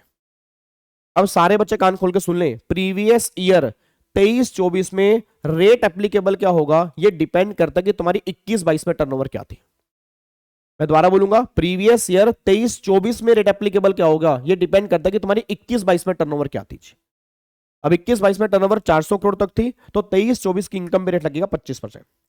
अगर 21-22 की total income, total turnover 400 crore से ऊपर थी, तो 23-24 की इनकम पे रेट लगेगा 30%। बस ये पर ध्यान दो। तो यहां तक क्लियर हो गया, या तो 25 पे कर दो या 30 पे कर दो, अगर डोमेस्टिक कंपनी ने नॉर्मल स्कीम ली है। अब ये डोमेस्टिक कंपनी कहती है सर ये तो बता दो, ये तो आपने टैक्स रेट बता दी है, अब मेरे केस में सरचार्ज एप्लीकेबल क्या होगा? तो गवर्नमेंट ने कहा सुनो जी, अब तुम्हारे केस में सरचार्ज एप्लीकेबल होगा अगर इनकम तुम्हारी 1 करोड़ तक है, तो डोमेस्टिक कंपनी वाले केस में सरचार्ज नहीं है। अगर इनकम तुम्हारी 1 करोड़ से ज्यादा है, 10 करोड़ तक है, अगर तुम्हारी इनकम 1 करोड़ से ऊपर है, 10 करोड़ तक है, तो यहां पे 7% सरचार्ज एप्लीकेबल होगा। और अगर तुम्हारी इनकम 10 करोड़ से ज्यादा है, तो रेट यहां पे सरचार्ज 12% एप्लीकेबल होगा। मतलब जो अभी हमने सोसाइटी वाले केस में किया ना, सेम रेट यहां पर भी है। 1 करोड़ तक नील, 1 करोड़ से ऊपर 10 करोड़ तक 7%, और अगर इनकम 10 करोड़ से ऊपर होगी 12% सरचार्ज इस केस में एप्लीकेबल हो जाएगा। बस ये पर ध्यान दो, इसमें कोई दिक्कत वाली बात तो नहीं है। अब बच्चा ये बात कह रहा है ठीक है सर 7% सरचार्ज हो गया, 12% सरचार्ज हो गया, हमें आपकी सारी की सारी बात यहां पे समझ में आ गई, कोई भी दिक्कत वाली बात यहां पे नहीं है। बट सर एक प्रॉब्लम हमें यहां पे आ रही है। अब प्रॉब्लम हमें क्या निकल के आ रही है गाबा सर? प्रॉब्लम ये निकल के आ रही है कि अगर मान लो कोई कंपनी डोमेस्टिक कंपनी है, तो क्या उसको ये प्रोविजन फॉलो करने जरूरी है, या गवर्नमेंट कोई स्पेशल स्कीम भी लेकर आई है? बिल्कुल लेकर आई है। अब गवर्नमेंट कहते हैं कि कोई भी डोमेस्टिक कंपनी, चाहे ट्रेडिंग हो, मैन्युफैक्चरिंग हो, कोई भी हो, अगर वो ये ऑप्शन फॉलो नहीं करना चाहती, तो एक ऑप्शन ले सकती है सेक्शन नंबर 115BAA का। अब पहले बात 115BAA note for manufacturing domestic company. कोई भी डोमेस्टिक कंपनी जो नॉर्मल स्कीम में नहीं जाना चाहती है वो 115 बा में कवर हो जाए। जितनी उसकी इनकम होगी उसका 22% टैक्स प्लस में 10% सरचार्ज प्लस में 4% सेस, इफेक्टिव 25.167% से रेट एप्लीकेबल हो जाएगा। 25.168 या 167% से इफेक्टिव रेट एप्लीकेबल हो जाएगा अगर कोई डोमेस्टिक कंपनी है और 115 बा वाला ऑप्शन ले रही है। अगेन अगर वो ऑप्शन लेंगे तो बहुत सारे बेनिफिट तुम्हें छोड़ने पड़ेंगे, बस ये पर ध्यान दो। क्या तक मेरी बात क्लियर हो रही है? पक्का पक्का। अब बट अब गवर्नमेंट ने कहा डोमेस्टिक कंपनी है, मैन्युफैक्चरिंग कर रही है, वो मैन्युफैक्चरिंग याद है 115 BAE अभी हमने किया, अब उसी ट्यूनिंग पर सेम यहां पर भी है। डोमेस्टिक कंपनी है, मैन्युफैक्चरिंग कर रही है, बट वहां पर डेट थी 1/4/23 से 31 मार्च 24। यहां पे ऐसा नहीं है। यहां पे अगर आपने कंपनी सेटअप की है और मैन्युफैक्चरिंग करना स्टार्ट की है 1 अक्टूबर 2019 से लेकर 31 मार्च 2024 तक, मतलब ये सेक्शन 115 BAE से पुराना है। इस केस में गवर्नमेंट ने बोला अगर तुमने मैन्युफैक्चरिंग स्टार्ट की थी 1 अक्टूबर 2019 से 31 मार्च 24 से पहले तुमने स्टार्ट कर दी है, उस केस में हम तुम्हारे हाथ में 15% टैक्स एप्लीकेबल कर देंगे प्लस में सरचार्ज प्लस में सेस 17.16% से इफेक्टिव रेट एप्लीकेबल हो जाएगा अगर तुमने 115 BAB वाला ऑप्शन ले लिया जी। आपको मैं यहां पे दिखाता हूं, देखो जी। अब देखो यहाँ पे इन्होंने भी वही कलाकारी जो सोसाइटी वाले केस में कर रखी है। यहाँ पर भी एक डायग्राम बनाया है, आओ जी देखते हैं कहना क्या चाह रहे हैं। एक बार चेक करो सारे के सारे बच्चे। डोमेस्टिक कंपनी देखो जी, is it engage in manufacturing और जनरेशन ऑफ इलेक्ट्रिसिटी, क्या वो मैन्युफैक्चरिंग के बिजनेस में है? यस। अगर मैन्युफैक्चरिंग में है तो 1/10/19 से 31 मार्च 24 के बीच में है? यस। क्या उसने 115 BAB का ऑप्शन लिया है? यस। तो अगर यस है तो 15% वो टैक्स पे करेगी, बात खत्म जी। बट अगर वो मैन्युफैक्चरिंग कंपनी मान लो नहीं है तो फिर सीधा कहां जाएंगे, या तो 115 बा ले ले, अगर 115 बा ली है तो 22%, अगर 115 बा नहीं लिया तो टर्नओवर 21-22 में 400 करोड़ तक है तो 30% है, अगर 400 करोड़ से ऊपर है रेट आपका 25% है, सॉरी अगर 400 करोड़ तक है रेट 25% है, अगर 400 करोड़ से ऊपर है रेट 30% है।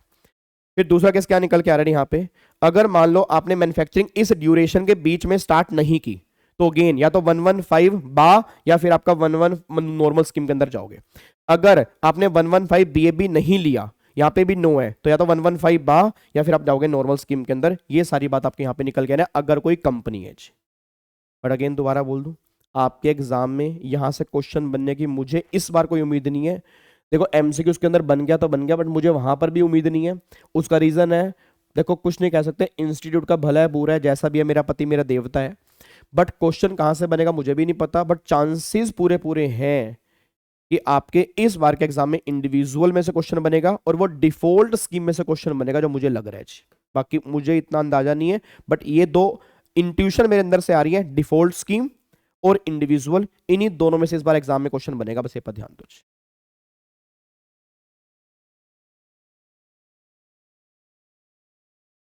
एक बच्चे ने रीजन पूछा है कि सर एक बात हमें समझ में नहीं आ रही, हमें ना ये बात समझ में नहीं आ रही। अच्छा एक बार सरचार्ज देख लो, फिर मैं आपके चिराग आपका डाउट लेता हूँ। एक बार सरचार्ज देखो जी। फॉरेन कंपनी वाले केस में सरचार्ज क्या है, इनकम अगर 1 करोड़ तक है तो नील सरचार्ज है, इनकम अगर 1 करोड़ से ऊपर 10 करोड़ तक है तो 2% सरचार्ज है, अगर इनकम 10 करोड़ से ऊपर है तो आपका 5% सरचार्ज है। फॉरेन कंपनी वाले केस में है। फिर डोमेस्टिक कंपनी वाले केस में अगर 115 बा और 115 बाप का ऑप्शन नहीं लिया तो यहाँ पे नील सरचार्ज, 1 करोड़ से ऊपर 10 करोड़ तक 7%, और अगर इनकम 10 करोड़ से ऊपर होगी तो 12% सरचार्ज है। और अगर 115 बा और बाप का ऑप्शन लिया है तो 10% सरचार्ज स्टार्टिंग से ही एप्लीकेबल हो जाएगा, बस ये पर ध्यान दो। यहां तक कोई दिक्कत तो नहीं है। अब सुनो चिराग का डाउट क्या है। चिराग कह रहा है गाबा सर एक डाउट है। मैं कहा बताओ क्या डाउट है। कह रहा सर जैसे आपने बोला ये आपका मान लो 21-22 है और ये आपका 22-23 है और ये आपका 23-24 है, ठीक है, यही है ना सर। आपने कहा कि 23-24 की इनकम पर एक कंपनी के हाथ में क्या रेट एप्लीकेबल होगा वो डिपेंड करता है इस साल के टर्नओवर पर 21-22 पर। मैंने कहा बिल्कुल सही बात है। तो सर डाउट ये निकल के आ रहा है कि इन्होंने टर्नओवर करंट ईयर की चेक क्यों नहीं की। चलो करंट ईयर की चेक क्यों नहीं की बात समझ में आ रही है, इन्होंने पिछले साल की चेक क्यों नहीं की। मतलब ऐसा ये क्यों कह रही है कि 23-24 की इनकम पर टैक्स किस पे लगेगा वो डिपेंड करता है 21-22 के टर्नओवर पर। उन्होंने 22-23 क्यों नहीं लिया या 23-24 क्यों नहीं लिया। अब मैं तुम्हें लॉजिक देने जा रहा हूं जी। सारे बच्चे यहां पे ध्यान दो, एक बात मेरे को बताना, प्रीवियस ईयर की इनकम असेसमेंट ईयर में फाइल करते हैं, मतलब प्रीवियस ईयर की इनकम जो है वो हम असेसमेंट ईयर में टैक्सेबल करते हैं। एक बात मेरे को बताओ, अब अगर 23-24 के टर्नओवर लेते तो ये साल तो भी चल ही रहा है, तो क्या तुम इस साल के टर्नओवर के अंदर मैनिपुलेशन नहीं कर लेते? मैनिपुलेशन कर लेते, तुम टर्नओवर कम करके दिखा देते, तो रेट लगता 25, नुकसान था गवर्नमेंट को। तो इसलिए गवर्नमेंट का करंट ईयर का तो मतलब ही नहीं है। बच्चा कह रहा चलो सर ठीक आ गया, करंट ईयर का नहीं लेना, बट फिर 22-23 का तो ले सकते थे ना भाई, पिछले साल का तो ले लेना। चलो मान लो 23-24 में अभी साल चल रहा है, फ्लक्चुएशन पॉसिबल है, बट जो मेरा यहाँ पे 22-23 साल है, इसकी टर्नओवर क्यों नहीं ली, उसका भी रीजन है। आप एक बात बताना, 22-23 की रिटर्न जो तुम भरते हो, 22-23 की रिटर्न क्या वो 22-23 में जा चुकी होगी या वो 23-24 में भी जानी है? 23-24 में जानी है। और जब 23-24 में 22-23 की रिटर्न जानी है, अगर गवर्नमेंट ने कह दिया कि हम 22-23 के टर्नओवर लेके चलेंगे, तो क्या आपको नहीं लग रहा कि हर पर्सन जब 23-24 में रिटर्न भरेगा इस साल की, तो क्या वो भी टर्नओवर मैनिपुलेट कर सकता है? बिल्कुल कर सकता है। याद करो मैंने कहा था रिटर्न फाइल करेंगे 31 जुलाई और कंपनी वाले केस में 31 अक्टूबर। अब अगर 31 अक्टूबर तक इसको रिटर्न भरनी है, इसको पता है कि टर्नओवर 22-23 की लेनी है, तो 22-23 की जब वो टर्नओवर अपनी रिटर्न के अंदर भरेगा, तो क्या पता वो कम करके दिखा दे। तो गवर्नमेंट ने कहा हमें ऐसा साल चाहिए जो साल पूरा क्लोज हो चुका है, जिसकी रिटर्न भी जा चुकी है। अब सोच के बोलना, 21-22 के टर्नओवर अगर हम देख रहे हैं इसकी रिटर्न 22-23 में ही जा चुकी होगी, ये साल ही खत्म हो चुका होगा, तो गवर्नमेंट ने कहा अब हमें कोई दिक्कत नहीं है, इस साल के टर्नओवर ले लो, हमें कोई दिक्कत नहीं है। और अगर इस साल की टर्नओवर 400 करोड़ तक होगी तो हम रेट ले लेंगे 25, नहीं तो 30% ले लेंगे। बस ये मत ध्यान दो जी। क्या आपको बात समझ में आ गया जी?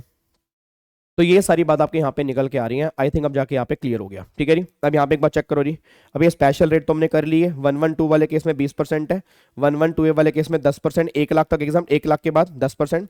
फिर 111A वाले केस में 15% है। 115BB lottery, crossword puzzles, race including horse race, card games हो गया, गैम्बलिंग हो गया, इसमें 30% है। फिर जो ऑनलाइन गेम से इनकम आती है 30% है, और जो ब्लैक मनी है नॉर्मल 60%, इफेक्टिव जो है वो 78% टैक्स होगा। ये सारी की सारी बातें आपके यहाँ पे निकल के आती हैं। फिर रिबेट वाला कॉन्सेप्ट हम डिस्कस कर चुके हैं कि 115 बीएससी के अंदर 7 लाख तक रिबेट मिलेगी, 7 लाख के बाद भी रिबेट मिलेगी, और ऑप्शन स्कीम में 5 लाख तक रिबेट मिलेगी, बट 5 लाख के बाद यहां पर कोई भी रिबेट एप्लीकेबल नहीं होगी। बस ये पर ध्यान दो। क्या आपको बात समझ में आ रही है जी? पक्का पक्का। तो अब यहां पे इसके साथ ही चैप्टर नंबर 1 की ऑलमोस्ट मोटी मोटी बातें हमारी खत्म हो जाती हैं। अब 2-3 पॉइंट मुझे चैप्टर नंबर 1 के और डिस्कस करने हैं। सुनो ध्यान से, मैं कहना क्या चाह रहा हूं।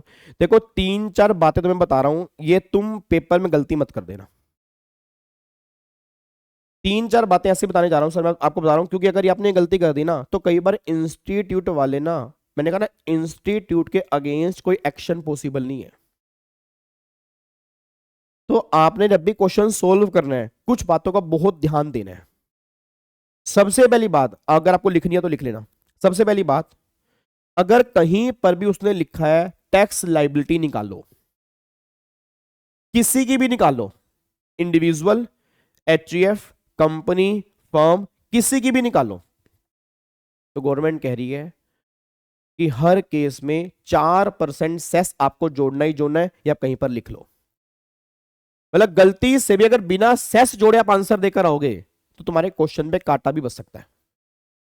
तो पहली बात, जब भी हमें फाइनल टैक्स निकालना है, हमें 4% सेस हमेशा जोड़ना है, चाहे वो 115 बीएससी हो चाहे ऑप्शनल स्कीम हो, दोनों में 4% सेस लगेगा ही लगेगा। ये पहली बात है। दूसरी बात, इस बार के एग्जाम में खास तौर की बात करो, इस बार के एग्जाम में खास तौर पे सबसे पहले ये पढ़ना कि हमें टैक्स डिफॉल्ट स्कीम से निकालना है या ऑप्शनल से निकालना है। क्योंकि अगर आपने वो नहीं पढ़ा और आपने कैलकुलेशन कर दी 115 बीएससी से और बाद में पता लगा नॉर्मल स्कीम, सारा क्वेश्चन गलत हो जाएगा। तो सबसे पहले क्वेश्चन की रिक्वायरमेंट पढ़ो कि अगर मेरे को टैक्स निकालना है तो क्या मैंने 115 बीएससी ऑप्ट किया है, या अगर मैंने शिफ्टिंग आउट किया है, तो शिफ्टिंग आउट मतलब होता है नॉर्मल स्कीम, फिर नॉर्मल स्कीम से। तो क्वेश्चन की लास्ट लाइन ध्यान से पढ़ना कि अगर हमें टैक्स निकालना है तो किस स्कीम से निकालना है। ये दूसरी बात, ठीक है। तीसरी बात, अगर तुम्हारी इनकम डिफॉल्ट स्कीम में 7 लाख तक आ रही है तो दिमाग खोल लो कि रिबेट मिल सकती है, और अगर 7 लाख से ऊपर है तो भी तुम्हें वहां पर रिबेट मिल सकती है। वो एक बार चेक करना पड़ेगा टैक्स इनकम से ऊपर है या नहीं है। फिर अगर तुम्हारी इनकम 5 लाख तक आ रही है तो फिर 115 बीएससी है ही नहीं, उस केस में ऑप्शनल स्कीम के अंदर रिबेट की बातें हो सकती हैं। ये तीसरी बात बहुत ध्यान में देने वाली है। और चौथी बात, और जो मैं तुम्हें चौथी बात बताने जा रहा हूं, इस बार अगर आपको बताओ सीए फाइनल के क्वेश्चन पेपर में फिर थोड़ी सी मिस्टेक हुई है आईसीआई से। अब मे बी वो वेरिफिकेशन में सही करेंगे नहीं करेंगे मुझे नहीं पता। एक बच्चे ने 34%, अब देखना कमाल की बात क्या होता है, 34% और 0.34 मेरे अकॉर्डिंग सेम होता है। मैं आंसर में 0.34 लिखूं या आंसर में 34% लिखूं, मेरे अकॉर्डिंग तो बिल्कुल सेम होता है। 0.34 का मतलब ही 34 ही होता है, क्योंकि 0.34 डिवाइड बाय 100 34 ही निकल कर आएगा जी, ठीक है ना। 0.34 या 34%, बात सिंपल सी। हाँ 0.34% नहीं कह रहा मैं 34% या 0.34, तो 0.34 डिवाइड बाय 100 तो आपका 34 ही निकल कर आएगा, ठीक है जी। इन्होंने इस पे क्रॉस किया हुआ है, इसको सही किया हुआ है। दूसरा इन्होंने 34% एक बच्चे ने 34 पॉइंट, पूरा आंसर निकल के आ रहा था 34.34, ऐसे उसने कुछ ये कर दिया, उसने राउंड ऑफ नहीं किया, उसने काटा मार दिया, 34 वाले को सही कर दिया, इसको गलत कर दिया। तो मैं कहना क्या चाह रहा हूं, सिंपल सी बात कहना चाह रहा हूं कि जब भी तुम्हारा टैक्स अगर फ्रैक्शन में आ रहा है या इनकम अगर फ्रैक्शन में दिया, तो सबसे पहला काम है राउंड ऑफ करो उसको, क्योंकि अगर आप राउंड ऑफ करना भूल गए तो फिर अगर आपके नंबर करके बिना बात के नंबर कट जाते हैं जी। और मैं इसलिए कह रहा हूं कि जब तुम पेपर दोगे इस तरह से देना कि ये मेरे लाइफ का सबसे बेस्ट पेपर है, इसमें कोई गलती मुझे बर्दाश्त नहीं है। तो ये छोटी छोटी बातें बहुत ध्यान देना कि अगर इनकम फ्रैक्शन में उसको राउंड ऑफ करो, अगर टैक्स फ्रैक्शन में आ रहा है तो उसको राउंड ऑफ करके आओ, सेक्शन याद है सेक्शन नंबर लिख के आओ, नहीं तो राउंड ऑफ जरूर करके आओ, बस ये बात ध्यान दो, ठीक है। तो ये कुछ बातें ऐसी है चैप्टर नंबर 1 में आपको हमेशा ध्यान देने वाली है, ताकि आप गलती ना कर सकते। डन है जी, कोई दिक्कत तो नहीं है। अब यहां पे एक बार ऐसा करो, अब तुम्हें घर के लिए होमवर्क भी दूंगा मैं, यहाँ पहले पहले क्वेश्चन लिख लो ताकि मैं होमवर्क भूल ना जाऊं। आओ जी,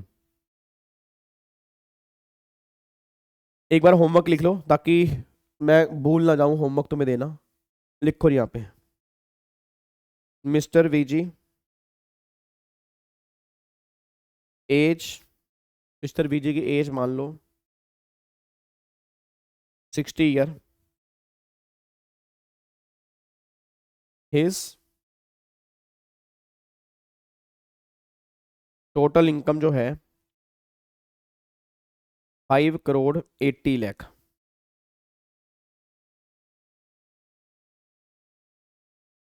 कंप्राइजिंग LTCG 112 मान लो 1.5 crore, LTCG 112A 90 lakh, PGBP की इनकम है 1 करोड़ 70 लाख, कैजुअल इनकम है आपकी मान लो 1.5, 2 30 3 4 1 करोड़ 80 लाख। एक बार चेक करना 5 करोड़ 80 लाख पूरा हो गया जी, एक बार चेक करो 5 करोड़ 80 लाख पूरा हो चुका है।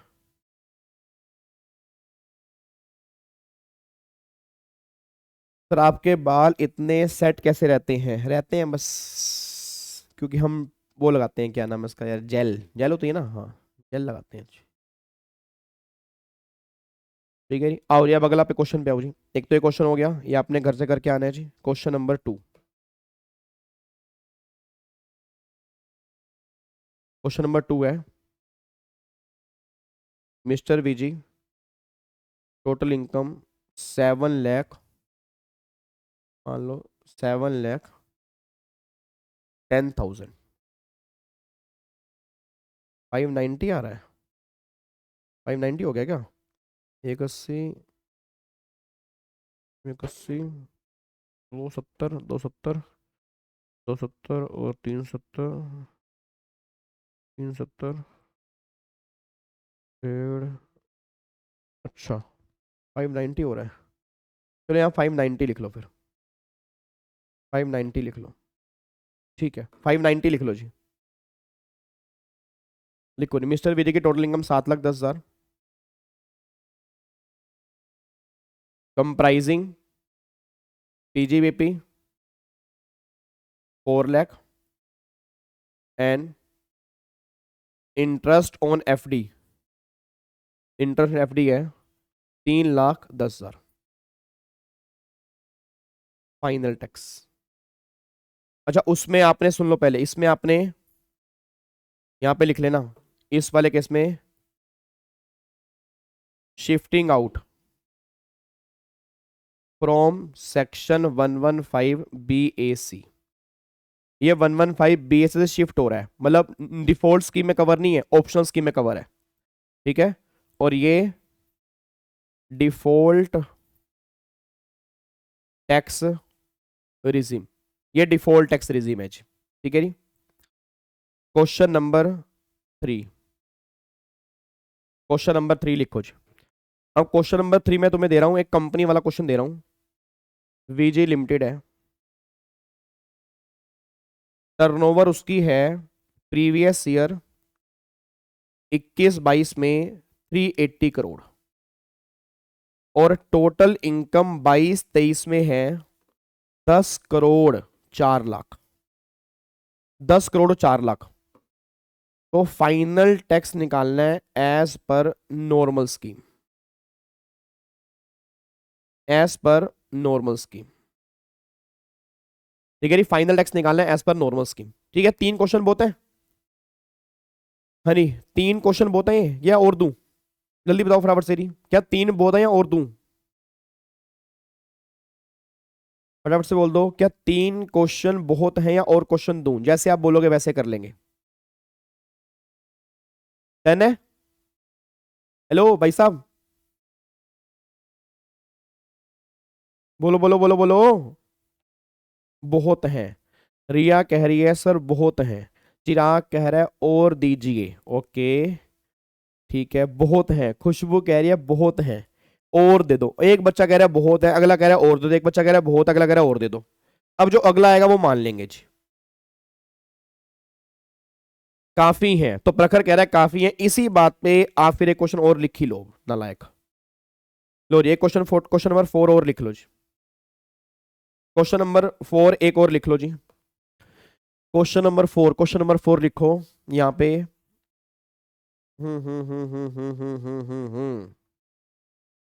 मान लो mister VG age 81 year, 81 year, उसकी पीजीबीपी की इनकम है 1 लाख और long term capital gain 112A जो है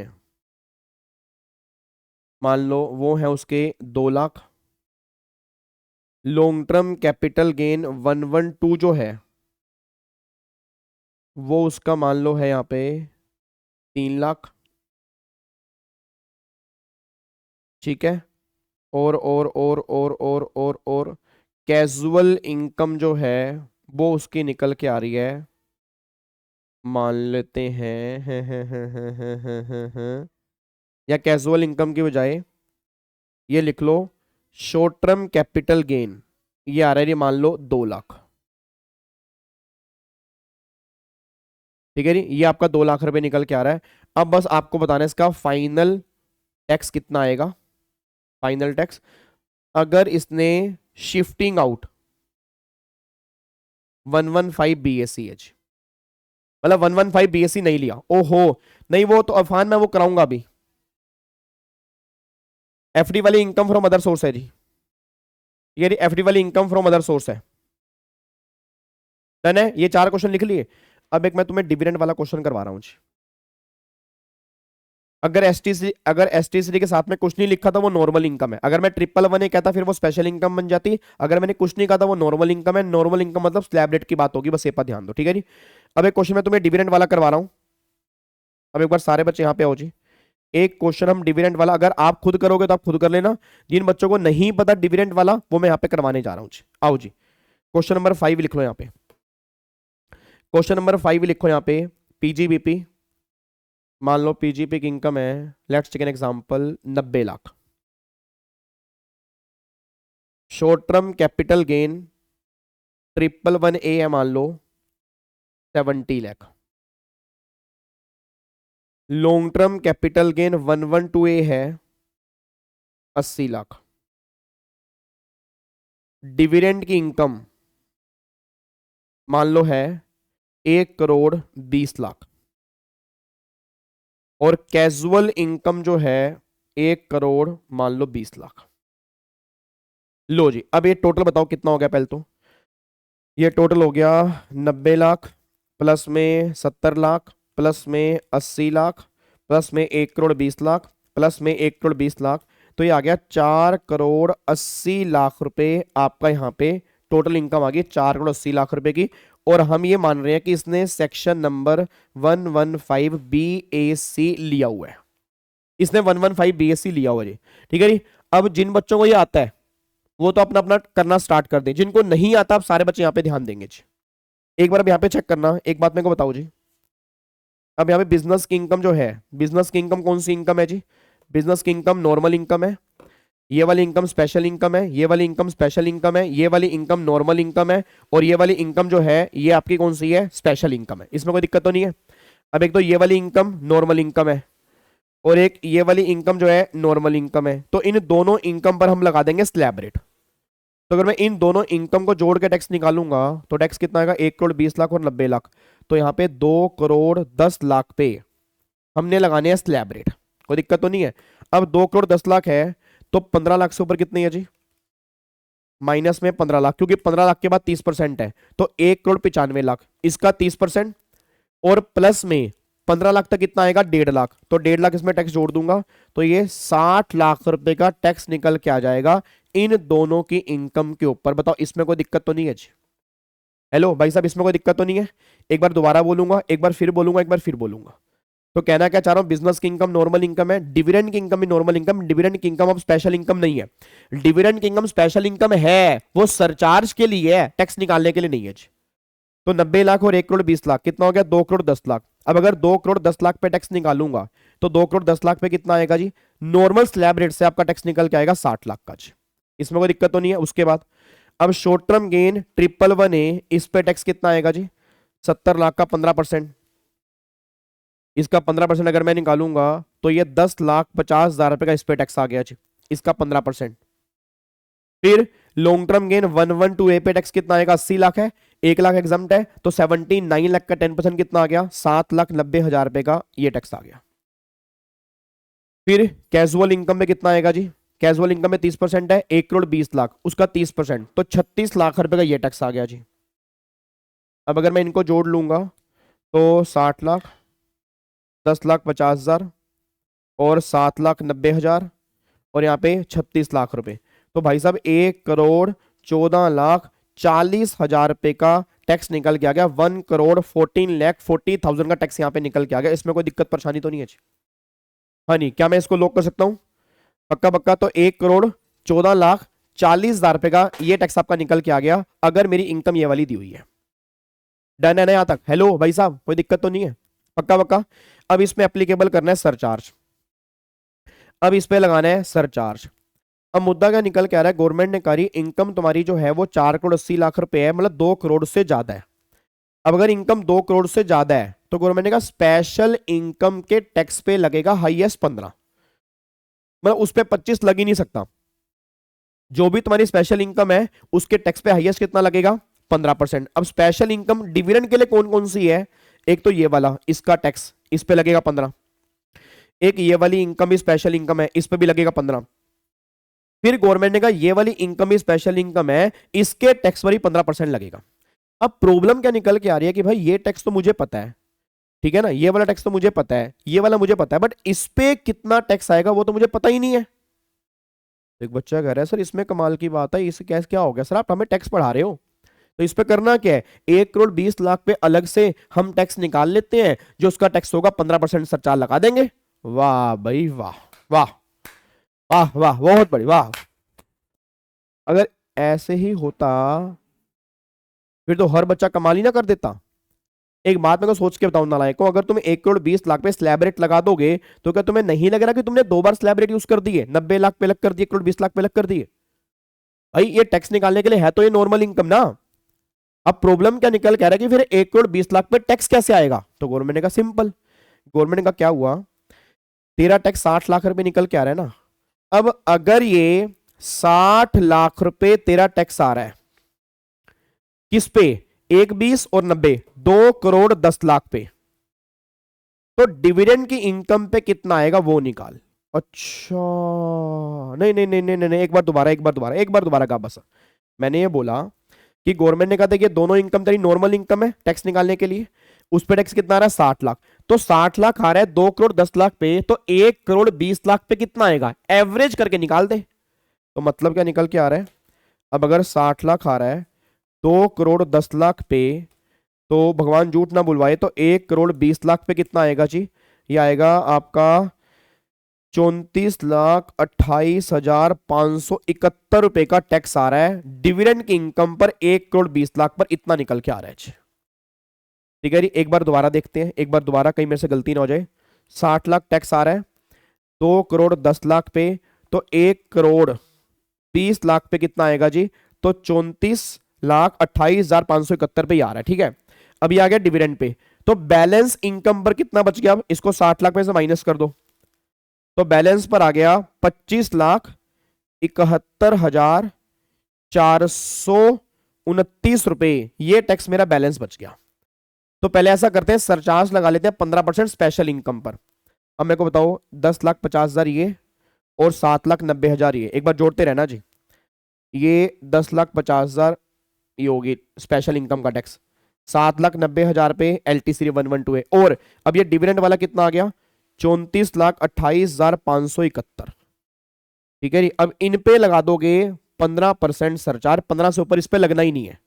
अब यहाँ पे चेक करो, 10,50,000, 7,90,000 प्लस में 34,28,571। ठीक है, इसका 15%, तो ये आएगा जी आपका 7,90,285 रुपए 65 पैसे के राउंड आ रहा है जी, इतना आ रहा है। ठीक है जी, ये सरचार्ज आ गया इन पे। अब सरचार्ज अदर इनकम टैक्स पर भी लगाना है। अब चेक करो अदर इनकम कौन कौन सी है जी। अब भाई साहब अदर इनकम कौन कौन सी है? एक तो ये वाली है अदर इनकम, ये देखो जी, एक तो आपकी अदर इनकम जो निकल के आ रही है वो ये वाली, एक तो ये वाली अदर इनकम है। ठीक है, और एक आपकी अदर इनकम जो है ये वाली है। अब मुझे बताओ अदर इनकम कितनी है? 1,20,00,000 और 90,00,000, 2,10,00,000। तो अदर इनकम मेरी 2 करोड़ से ज्यादा है, तो उस पर लगेगा 25% सरचार्ज। भाई अदर इनकम जो ये वाली है, बाकी 3 तो स्पेशल इनकम है सरचार्ज के लिए, ये वाली दोनों अदर इनकम है। तो अगर ये दोनों अदर इनकम है 2 करोड़ से ऊपर है, तो अगर ये 2 करोड़ से ऊपर है तो इस पर 25% सरचार्ज लगेगा। अब इसका टैक्स तो मुझे पता है 36 लाख का, बट इसका गलती से ये मत ले लेना, क्योंकि 60 लाख में डिविडेंड वाला भी है, तो 60 लाख में से डिविडेंड वाला निकाल दो। अब अगर 60 लाख में से डिविडेंड वाला निकाल दोगे तो यहां पे अब सरचार्ज जो हमारा 25% लगेगा वो लगेगा जी 25,71,429। ये वाला जो बैलेंस बचा है और 36 लाख, इस पे आएगा 25%। तो इस पे कितना आएगा जी आपका जी?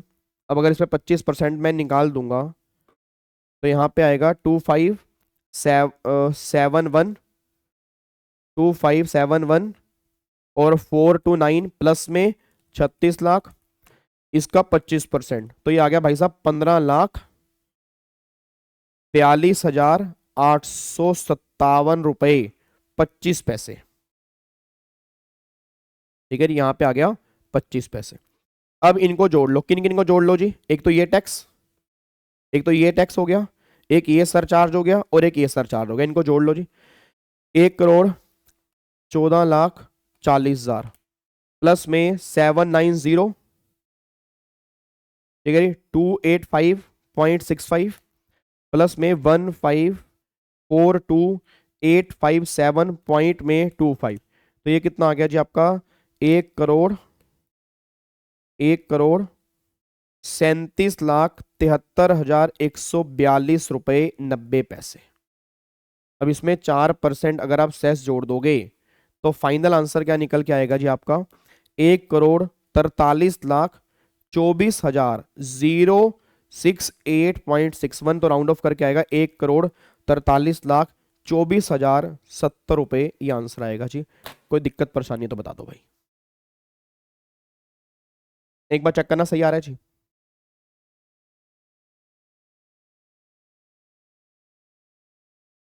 बताओ भाई, ऐसे आएगा आंसर इसका। डन है, लॉक कर दें।